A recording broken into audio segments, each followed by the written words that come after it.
The most engaging designs usually have a visual rhythm that keeps the viewer moving through the layout. Today, how to design visual rhythm frames. Open Canva and create a 1080 by 1350 vertical canvas.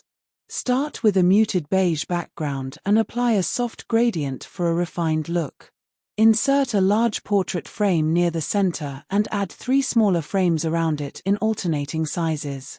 Upload your images and place them into each frame, adjusting crops carefully for consistency.